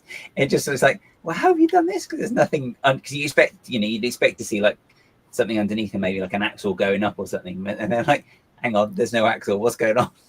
Exactly right. So that was that one, and that's what we're hoping to bring to Bricktastic in the new year. Excellent. Did it travel better than the other one? This traveled pretty well. Pretty well. I wish we'd gotten footage of it, but it almost didn't make the show because the co-exhibitor on our table actually bumped the table, and the mock actually fell off the front of the table. For those that know, Mark, Mr. Bookieboo, was standing in front of our mock at the time and caught the mock in his hands. Wow. So we were this close to not having anything to display for the opening of Brickworld, but thanks to Mark and his quick hands. Wow. So that was a nice lesson as well. Reflexes of a cat by the sounds of it. So. And the last thing to show today is just a sort of complementary build where just in presenting and our display with the video store there is a whole sort of homage to video, the theme, less the app, which none of us liked. So we'll ignore that existed. So this was Yeah, that's right. So this was just a habitat stack that we put together of a bunch of key figs. So most of these are Justine's work or inspiration to basically give new careers for our bandmates that are out of work now that video was dead theme. So yeah, we took each of the different figs and tried our hands at some habitat work as well. Yeah, just to create again some fun there. Oh, nice colours in that one. Yeah, so that's a great so again, something in all the time that we've been mocking that we've not done habitats. Here she is, and these are his all his ideas again. No, not at all. Yeah, all I've heard. So Justine fills the role of quality control creative director. I tell him what to build. She tells me what to build and what to fix. Well, I try and then I give it to him and go finish it like the Spooky Mountain. What was it? Oh, right. In the graveyard. You're the ideas, and then Chris is the. But I did some of these. Yeah, this is largely Justine's work with that. That's my idea. Yeah. That's what I did. I really like the ice cream one. I really like the colours on that one as well. That's all. Yeah. My idea. Yeah. He built. Yeah. This is so cool. I work on consignment, unpaid consignment. Just build this, build that. Well, that's one of my favourites. Our one-handed, one-legged safety officer. That's one of my favourites. Yeah, do as I say, not as I do. That's what that is, isn't it? It's, Exactly, and that's our AMA. So that's our habitat stack that is part of the video exhibit that we're doing there. You'll come to Manchester if we get there. Yes. I'll take it. It's brilliant. They're really great, the habitats as well. They're just a way of to show a figure off somehow as well. And it's just, I think they're so fun to do as well. Very good. Yeah, so that's a bit of a tour of a number of our MOCs and mods over the journey so far. So where do you think you guys are sort of heading next then, build-wise? I mean, just continuing with the city, and then obviously you're already thinking of an idea maybe for next year, Chicago, assuming you're going. Getting a train running. There you go. Told you she'd get a D in. Getting a train or a monorail running. He's got many trains, but they're not running. We're looking forward to trying to get to Bricktastic. So there's obviously a couple of collabs that the community are doing, which we'd like to participate in there, which will be fun. Brickworld next year, I would love to go, and Mark Larson that heads up Brickworld and Ben Hauger that they do the podcast with. Basically, at the end of each show, and that's what happened this year, there's a whole bunch of people that register to exhibit and name their MOCs. But then don't show up for various reasons. So after the show, they put all of the MOCs that didn't come into a hat, and they draw out a name of a MOC and they assign it to somebody in the community at Brickworld. So I was assigned a MOC after Brickworld this year, and the title of the MOC was Funhole, but spelt HOLE, Gaz. HOLE. The other one. So I've been told that if I attend Brickworld next year, I've got to create a MOC titled Funhole. Right. Okay. So, I'll leave it at that. I think for today. There's some serious thought to be put in on that one. That's all you. Yeah. And don't forget as well, it is a family show as well. So. Indeed. It's Father's Day weekend. Father's Day weekend in the US. Oh, there's an idea. I've got one for you. There you go. So, there we go. The creatives here now. Yeah, I was going to say we've got the old live ideas happening in front of us. So. Frightening. Very good. So certainly we definitely want to try and do a MOC each year wherever it might go, and certainly keep working on the city, because I've created a rod for our own back with creating such a big city, and that's a great source of enjoyment as well. And is there? What was it? Oh yeah, punishing the wrong person for not turning up. That's how they roll. Yeah. So you kind of got caught up in it now as well. I suppose you're like, oh wow, okay. Yeah, it sounded like a great idea. I said, oh, that's fantastic. Yeah, you get given someone else's mock because it didn't show up. You don't know what it was going to be. You can create something and then talk about draw a short straw. Yeah. Oh, is it just done like a I want to say ballot, but like a Yeah. So we just ran them out of the hat. Yeah, there were 30 builds that didn't show up. So they just handed one out. You know, Chris, yours is this. You know, Ben's, yours is this. And yeah, I got fun hole.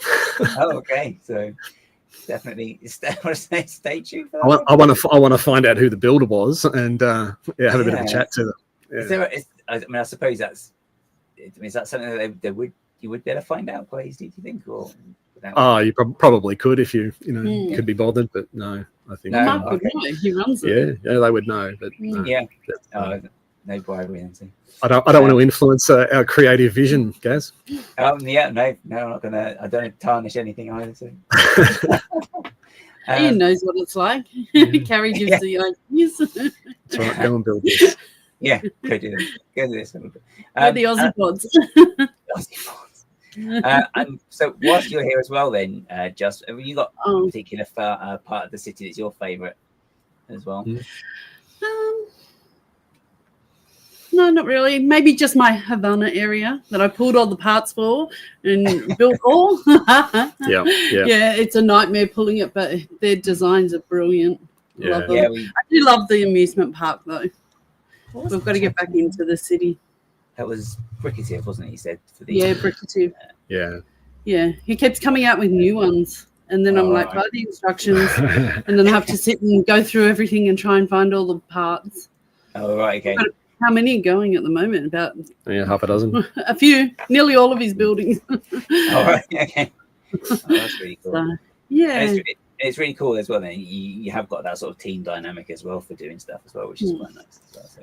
Yeah. I saw it and put the bricks away, and he builds. And we argue about parts and whether the mock should get it or whether the build should get it. Yeah, you can't steal off an original build. There's lots of rules in the Lego City. Yes. Yeah. Right. And one of them is puppies are allowed. Say hi, Cosmo. Oh, yeah.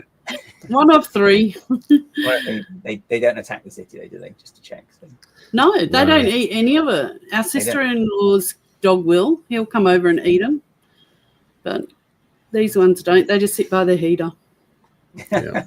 It's a pretty crazy life, guys. Yeah, well, yeah. Very good. Yeah. Anyway, I got to go to work. All right. Someone sends me to work.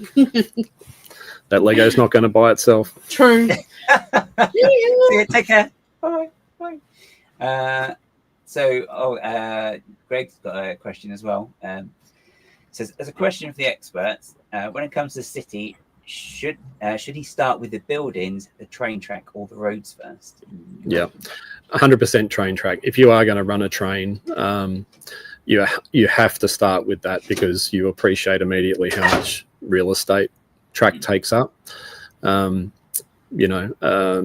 And while there's custom track that will let you do tighter bends and curves and what have you, other than the sort of R40 standard, the trains you run on them won't always work either if they're bigger trains. So, both I and I've certainly seen many other builders start and restart cities multiple times because they didn't do the track first. So, easy answer to that one. And often you'll see it'll actually. Once you lay it down, people will decide, I don't want a train because it takes up so much space, or I'm happy to have a bit of train track, but it won't actually run a train. Yeah. It won't be a full loop, but I want the effect of a train track because it takes up so much space. Yeah. And it creates that level idea as well. You can see, with ours, we've put in multiple levels so that we can run trains, and still have buildings on top. Yeah, because you had some of those pictures we looked at earlier on. I think you said the monorails down lower so you can put stuff above it as well then. So exactly. So real stud real estate is at a premium. Yeah. There you go. I wish I'd thought of Ian's answer. Just start. And you mentioned that people will sort of start again a couple of times. Is that something that you've had to do yourself as well? Yeah, definitely. Even with the layout, like the table layout that you see behind me, probably well, it's nothing like what I originally envisaged when we bought the tables. Even all those classic, I wouldn't call them mistakes, learnings, or the Brickworld guys, and Bob Ross would call them happy accidents. Is even just things like reach, the ability to reach, how far into a table layout can you actually reach, or do you want to have access holes, or all those things that you see big Lego city builders do. They're all key decisions, and definitely changed what we did almost within days of laying the tables out, thinking, yeah, this will work, and going, I can't reach that, or Justine can't reach something, or I don't really want to be crawling around on the floor, popping up through access holes. So that became a decision. So the layout changed quickly, and then when we started putting the city down, especially because of train track, changed multiple times in short order. I suppose that's one of the key things as well as reach, because if anything were to happen, like something fell off or a minifigure fell over, you need to be able to put it back, and if you can't reach it, it's like, well, I can say it now because Justine's left, but cleaning, which I don't do nearly enough, but dusting Lego, reach for dusting Lego is critical if you want it to keep it clean. And you think you can reach a certain distance, but then when you put two modulars in front of you, you can't reach that far anymore. It's all the lovely challenges of Lego cities. I suppose because of the height of some of those buildings as well, it's going to make it that much harder as well, because you kind of got to reach over it as well. Over the top, exactly right. Yeah, so it's and even just because you want to incorporate new builds and new MOCs and new sets that come out, we're constantly changing as well, like reducing the amount of roads that we've got, or changing a layout. We're doing a big redevelopment over here at the moment in our downtown area, where we've said we want to get 3 or 4 more builds in, so we've got to pull out some road. So just constant changes. Now I'm going to be in trouble about dusting Lego.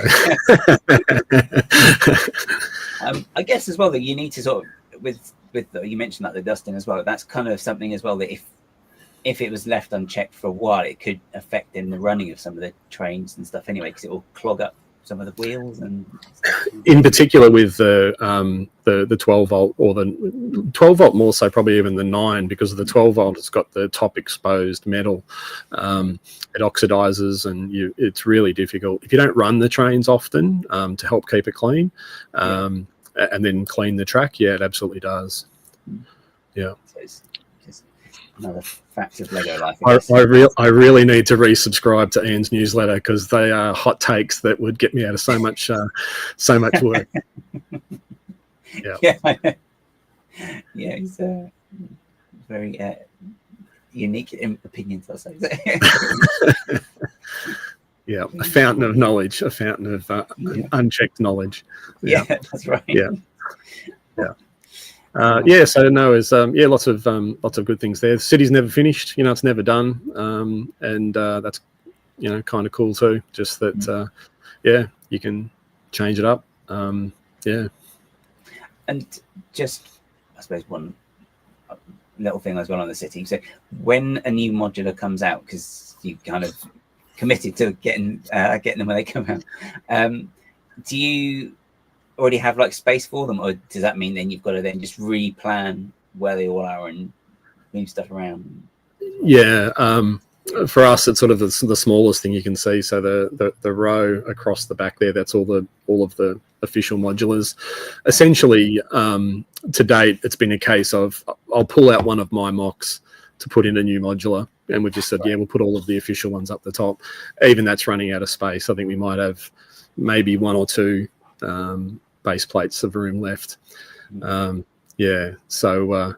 the space is a premium, and we'll have issues once in the next year or 2. And the point Just has just put up there is an important one, and you mentioned it with the modulars. Is I did this with creator cars and what have you, which I love, but just the collecting nature or the completionist nature of the hobby is you start down a particular road and you can't stop. So in saying that our most joy comes from the city and the modulars and mocking and what have you, is we've stuck to that. So we largely don't purchase display sets anymore, as much as we love them. And any of the themes I've started down, like creator cars and what have you, as I mentioned at the beginning, we're passing them on, we're selling them on.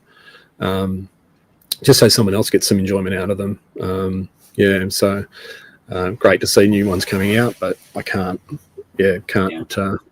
have it all. No, that's it. You do get to that point when you kind of just have to accept the fact that you can't have everything. You haven't got the room for everything, but you can just admire a set from afar. And yeah, that's nice.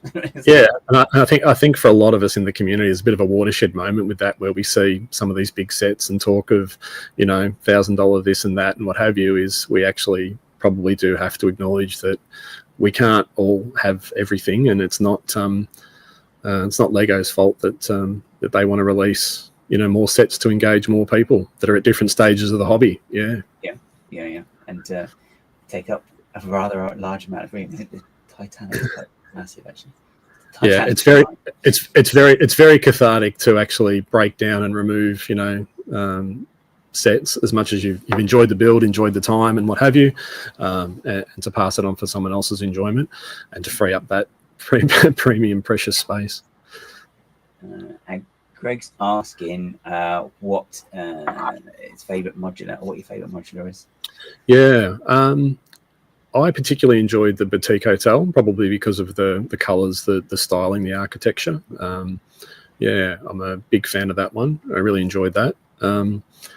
I don't think there's a modular I haven't really liked. But that said, too, Justine's built half of them. I've built half. We sort of share. We sometimes will do a joint build, and build half each. But yeah, that's probably my favourite. Yeah. What about you guys?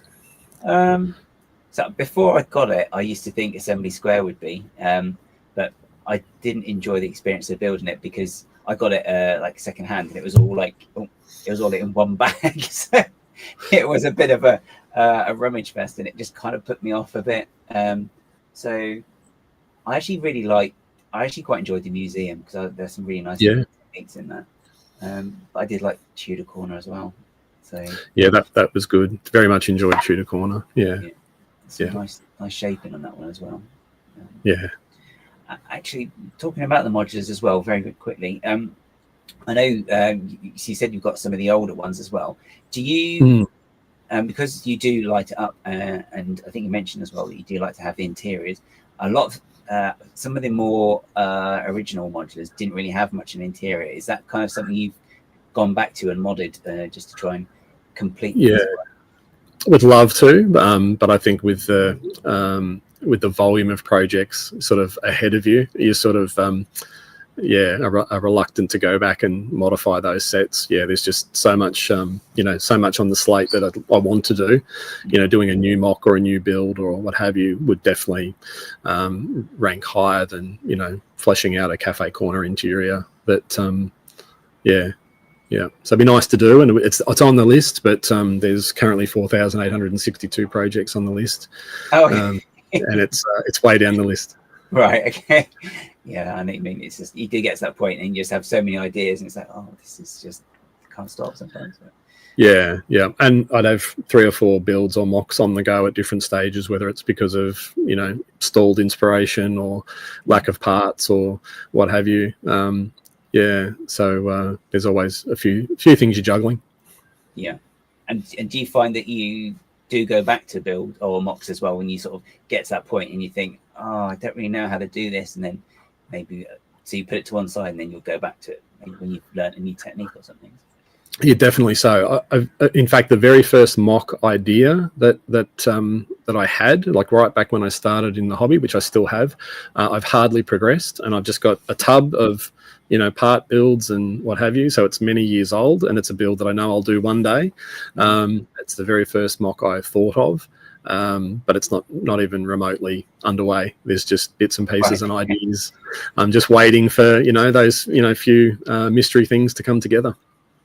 Is that like, would that be like maybe a specific part? Maybe you think, oh, we just need something like this, because I think in that mineral set they've actually got a 2-high snot brick now with studs on 2 sides, which is of all the sets to put in.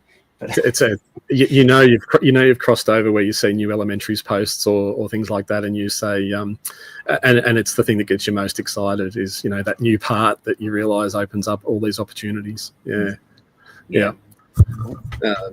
So no, there's it is a thing of parts, but it's probably just doing it justice. It's that thing of, I've got the MOC idea in my head. I can visualize what I want it to look like, and I'm probably just saying to myself, I'm not quite there yet from a, skill or detailed conception point of view. There's a bit more work to be done. Yeah, so a few more nights sleep and notes in the notebook. And actually, we mentioned you Snotbook as well. I know we always mention it as well. So one of the last things then we'll say is, because I was asking about your favourite part as well to use, and you said it'd be a specific Technic gearbox. Yeah, a bit of a weird one. Yeah, so yeah.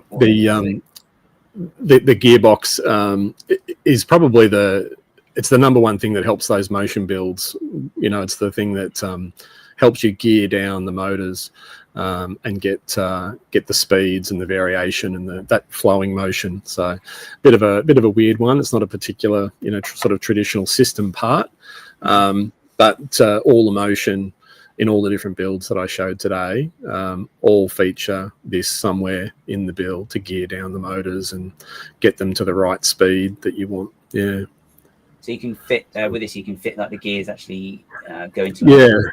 In the bottom section, a worm gear goes in the bottom, and that your axle off your motor, which just slows it right down, and then off that with your gearing that goes in the top, and then off to the sides, you can gear up and gear down to create all different speed variations. So pretty pivotal in working with standard Lego motors to just create the motion, yes, but also motions at different speeds, which is again important to create a bit of variety. Yeah, it's really useful. I suppose if you are incorporating motors and stuff, it's really useful one to have for sure then. Yeah, and look, you can brick build that stuff like a lot of things. You can technically brick build it, but that's a contained single component, so you're getting it in those small spaces. So while you can brick build it, it would be 2 or 3 times the size in terms of its footprint inside your MOC. So they're very handy. Yeah, because I suppose it'd be like a 1 stud wide as opposed to that one just having like the thinner sides as part of the whole thing. Yeah, correct. Yeah, so that's probably my favourite part, because it solves a lot of problems in a small space when you're doing motion. Yeah, no, that's cool. Yeah, because it's and if it's something, as you said, you like incorporate in your builds a lot, as we've seen, then it's going to be very, very useful for your toolbox, as it were. So. Yeah. Cool. Yep. I get very excited when a Bricklink seller's got a few of those lying around. So. Oh, okay. Is that one of those things that when you're buying something in a store and if they've got it, you're like, oh, I just chuck a couple in the basket? It's a fixture on the wanted list. So it's So it's a sign of a good store for Chris. Is exactly. Yeah. Or the seller will say, "Oh, you're back again for more, Chris?" Yes. Yeah. Is that when you go into the bar? Oh, it's the usual as it says. Yes, it is. Yeah. 2 more gearboxes, no problem. Yeah. Cool. Fantastic. Yeah. Well, that's nicely sort of brings us to the end, really. Unless anyone's got any other questions, then I'll say, Chris, thank you very, very much for your time. I would say this evening, but obviously this morning. It's quite an early start for you, so I really do appreciate it. The sun's almost up, so that's good. It's almost up. Oh, gosh. But yeah, thanks again for joining and sharing your story and your journey through mocking as well. And it's really I really find it really interesting as well. This the incorporation of the lights and the motion and the considerations you've had with those to get them into there and working as well in that way. So. And also just the actual travelling halfway across the world, around the world. I imagine you've probably actually done at least 1 loop by now with the MOC as well. So, Indeed. No, it's been a pleasure. Thank you very much for having me on. It's ultimately simple stuff, and it's a lot of fun. Yeah, cool. Yeah. So that's it then for today. We will be back, or MOC Heads will be back. It's very probably going to work out weirdly this month just because of various things coming up. So there isn't one next week. So I'm not sure if I'll do one in the next week or I'll do one on my own stream and then maybe, but yeah, I'll let you know anyway. just because I don't know, I haven't got anything confirmed what order I'm doing things in. But thanks for watching. If you haven't given a thumbs up, do give a thumbs up. And again, thanks to LEGO Team B for joining us, and both LEGO Team B as well. And I didn't know which, and the dog, I can't remember which dog that one was. As well. So, they were the three amigos, Ned, Lucky, and Dusty. For anyone that knows the film, yeah. Okay. Oh no, I do know that. That's going to stick in my head now. But anyway, yeah, thanks again, and yeah, and those watching, take care, and see you all soon. So, cheers, guys. Thanks, everyone. Bye bye. Yeah. Bye.